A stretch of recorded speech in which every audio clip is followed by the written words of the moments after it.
what it takes to be a high-level coach?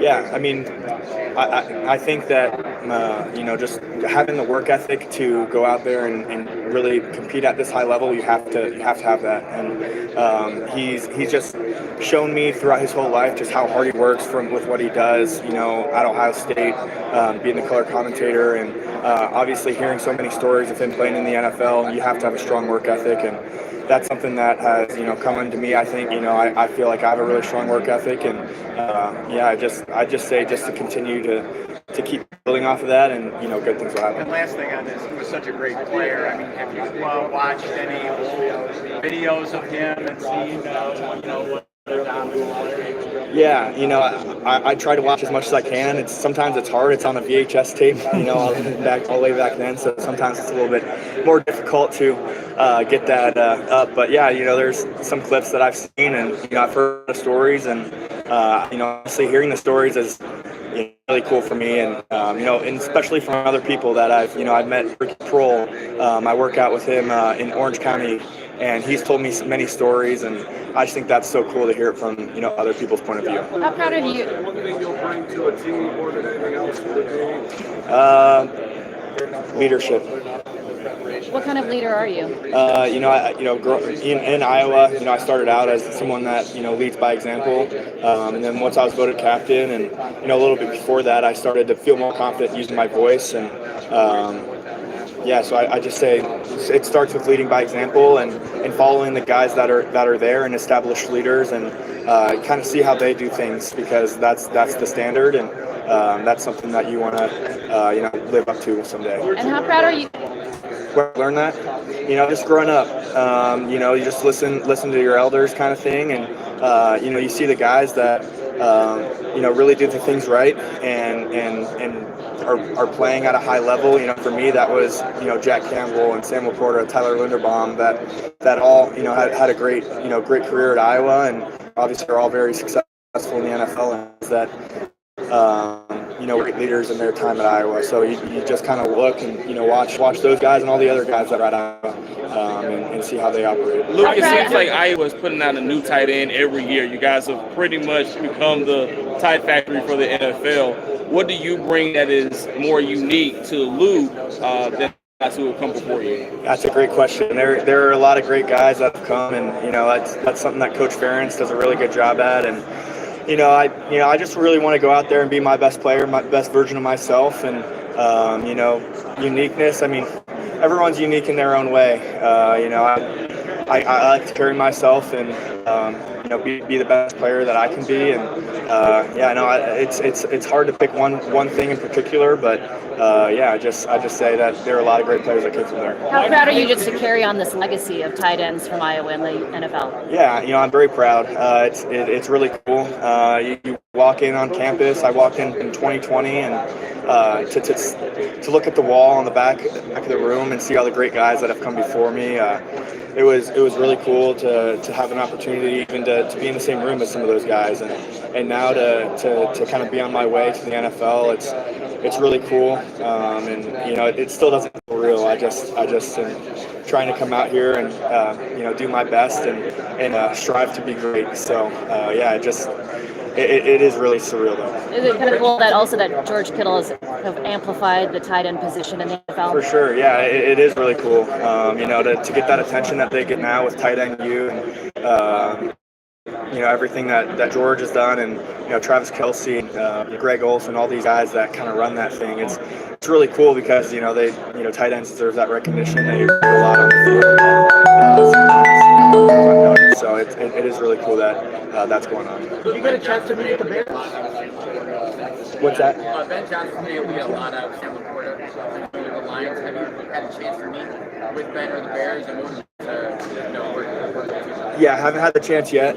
That'd be really cool though. I know they got their offensive coordinator used to work at Iowa, Declan Doyle, and as someone that used to be there, Matt Aponte just got hired there too. So there's a lot of connections to Iowa. So maybe we'll see if there's a meeting there, but that would be cool. No, he hasn't. We are with the same agency though, so I hear a lot of Jack's stories, and we talked like a month and a half ago a little bit, and yeah, Jack's just a great leader and great player.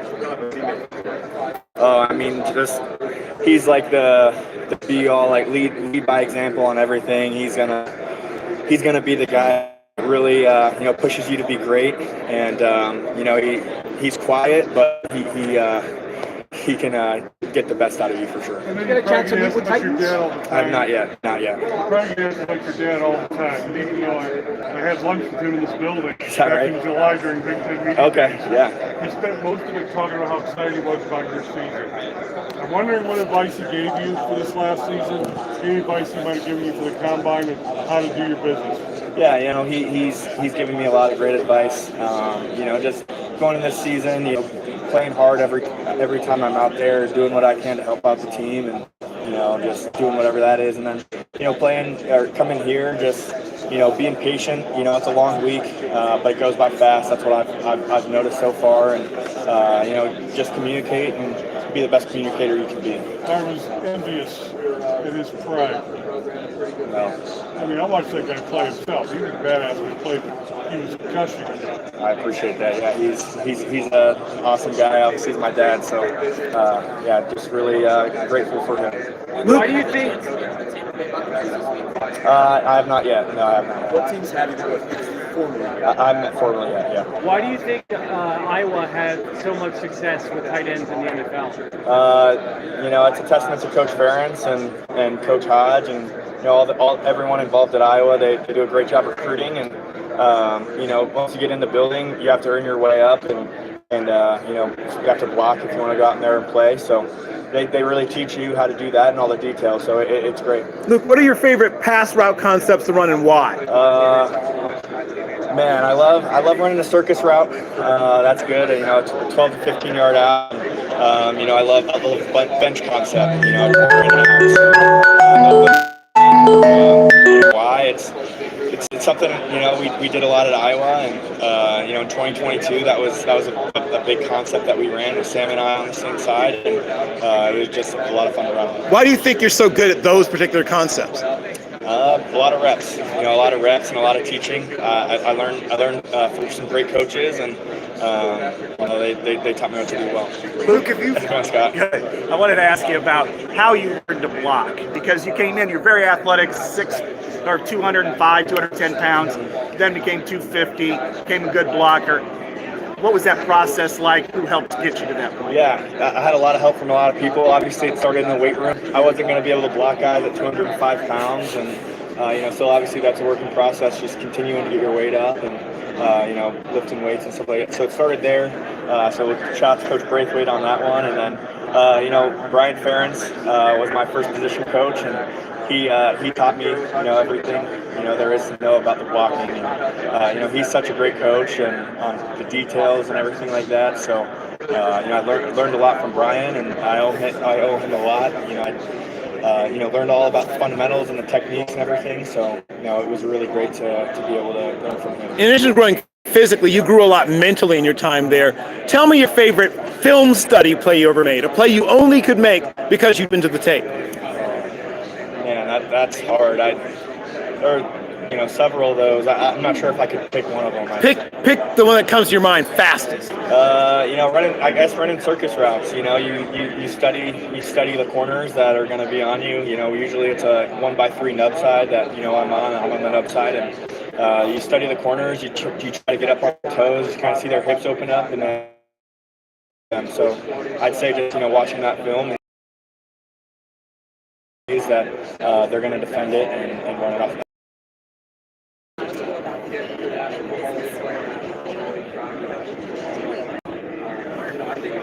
Yeah, so I got an entrepreneurial Iowa, so probably something in business. I don't know though.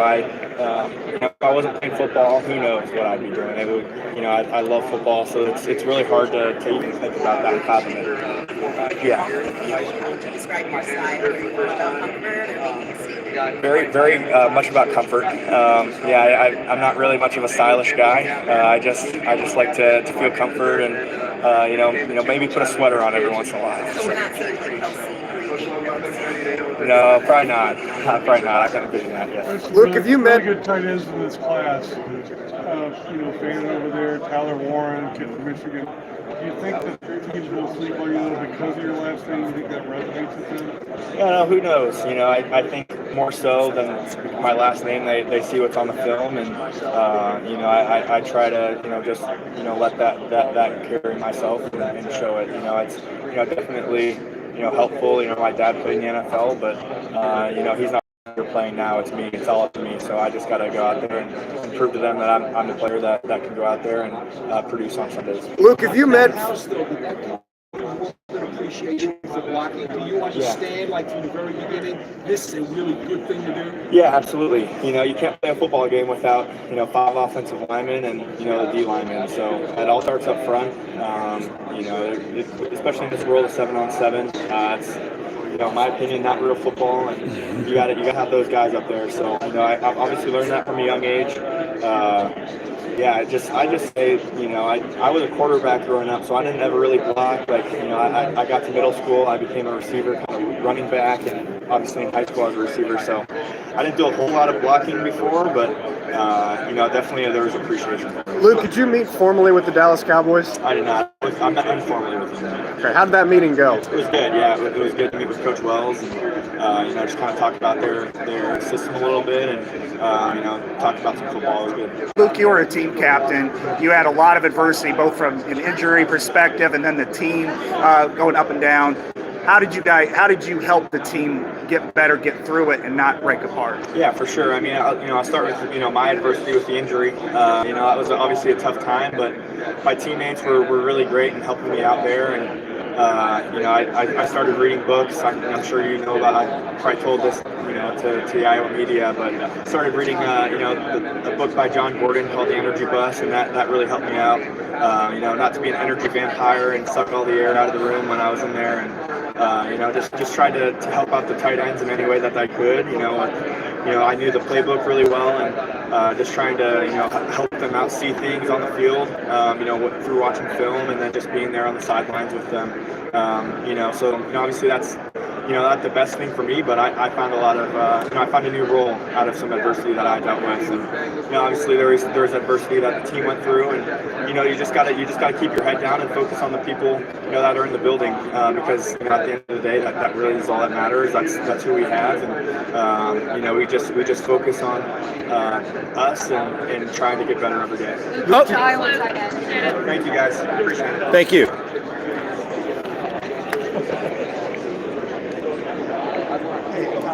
I'm good. Good to see you.